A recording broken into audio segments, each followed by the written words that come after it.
জেলায় অ্যাডজুডিকেশনের তালিকায় থাকা 8,28,080 জন ভোটারকে নিযুক্ত করতে হবে। সাধারণ ভোটারদের কোনোভাবেই নাম বাদ দেওয়া যাবে না। প্রকৃত ভোটারদের ভোটাধিকার কেড়ে নেওয়া যাবে না। এই সব দাবিতে বৃহস্পতিবার থেকে অনির্দিষ্টকালের জন্য অবস্থান বিক্ষোভ শুরু করেছে মালদা জেলা কংগ্রেস। এদিন সকাল 11টা থেকে মালদার টাউন হল সংলগ্ন গান্ধী মূর্তির পাদদেশে মৌসুম নূরের নেতৃত্বে মালদা জেলা কংগ্রেস নেতাকর্মীরা অবস্থান বিক্ষোভ শুরু করেন। উল্লেখ্য, গত 28শে ফেব্রুয়ারি মালদা জেলায় যে নতুন ভোটার তালিকা প্রকাশিত হয়েছে তাতে অ্যাডজুডিকেশন ভোটার 8,28,080 জন। জেলায় মোট ভোটার 29,86,203 জন। সদ্য প্রকাশিত ভোটার তালিকা থেকে বাদ গেছে 2,20,153 জন, যার মধ্যে খসড়া তালিকায় বাদ গিয়েছিল 2,01,873 জন ভোটারের নাম। নতুন করে বাদ গেল 18,280 জনের নাম। মালদা জেলার শুনানির নোটিশ পেয়েছিলেন 10,03,000 ভোটার। এর মধ্যে প্রায় 6,000 ভোটার শুনানিতে অনুপস্থিত ছিল। কেন এটা, কি কারণে এবং কতদিন চলবে? এটা আমাদের ডিস্ট্রিক্ট প্রেসিডেন্ট ঈশা খান চৌধুরী দুদিন আগে প্রেস কনফারেন্স করে সবাইকে জানানো হয়েছে যে পরিস্থিতি এখন হয়ে আছে। আমরা 28 তারিখ ফেব্রুয়ারিতে ইলেকশন কমিশন যে ভোটার লিস্ট পাবলিশ করেছে সেখানে আমরা দেখতে পাচ্ছি যে শুধু মালদা জেলাতেই প্রায় 8,28,080 আমাদের ভাই বোনদের নাম বাদ আছে, যারা প্রকৃত ভোটার, যারা জেনুইন ভোটার, এবং এই এডুকেশন লিস্ট করে তাদেরকে বাদ দেওয়া হয়েছে।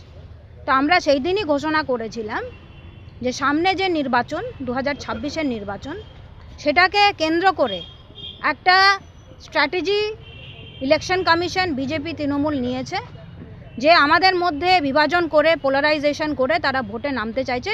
ঠিক এনআরসির পরিস্থিতি 2021 সালে যেটা ক্রিয়েট করা হয়েছিল ঠিক একইভাবে আমাদের দাবি যে যতদিন প্রকৃত ভোটার, জেনুইন ভোটার, তাদেরকে এই এডুকেটেড লিস্ট নাম করে যে বাদ দেওয়া হয়েছে তাদেরকে ভোটার লিস্টে যতদিন অ্যাড না করা হয় আমাদের আন্দোলন চলবে।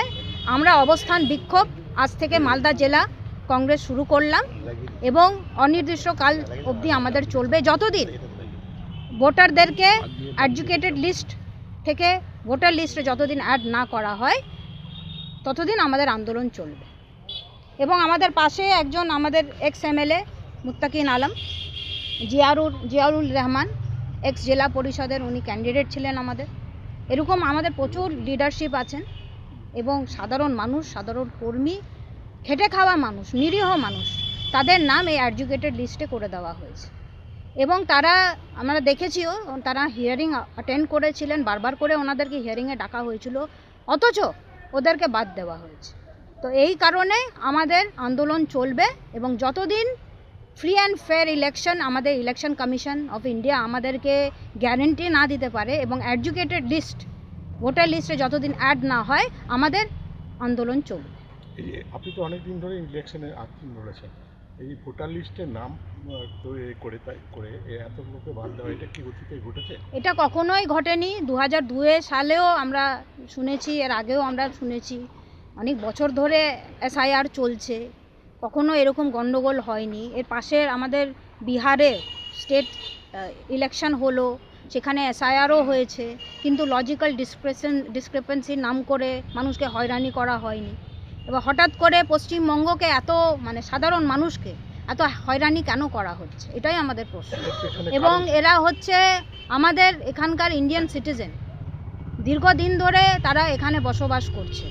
তো আমাদের সিটিজেনকে, ভারতবর্ষের নাগরিকদেরকে যদি এইভাবে অত্যাচার করা হয়, হয়রানি করা হয়, তারা আমরা কাদের কাছে যাব, কাদেরকে প্রশ্ন করব? এটার রেসপন্সিবিলিটি, অ্যাকাউন্টেবিলিটি কে নেবে? এটা আমাদের প্রশ্ন। এটার কারণটা কি মনে হচ্ছে? এটার কারণ একটাই, যে সামনে 2026-এর বিধানসভা নির্বাচন, এবং বিধানসভা নির্বাচনে মানুষকে এমন একটা পরিবেশ পরিস্থিতিতে ফেলে দেওয়া যাতে মানুষ ভয় পেয়ে আতঙ্কিত হয়ে যাতে ভোটটা দেয় এবং ভোট পোলারাইজেশন যাতে হয়ে যায়, বিভাজন যাতে হয়ে যায়। এবং আমরা দেখতে পাচ্ছি যে মালদা জেলায় এবং অন্যান্য জায়গাতেও, মুর্শিদাবাদ, মালদা, অনেক জায়গায় দেখতে পাচ্ছি 70% মাইনরিটিদেরকে বাদ দেওয়া হয়েছে এবং 30% আমাদের হিন্দু ভাইদেরকে বাদ দেওয়া হয়েছে। আমাদের মধ্যে যাতে একটা বিভাজন সৃষ্টি হয় এবং মানুষ যাতে পোলারাইজড হয়ে ভোটটা দেয়। কিন্তু আমাদের কংগ্রেস এটার জন্য লড়াই করবে। আমরা একটা সেকুলার দল, আমরা জানি যে আমাদের দেশ, আমাদের রাজ্য, বিশেষ করে বেঙ্গল একটা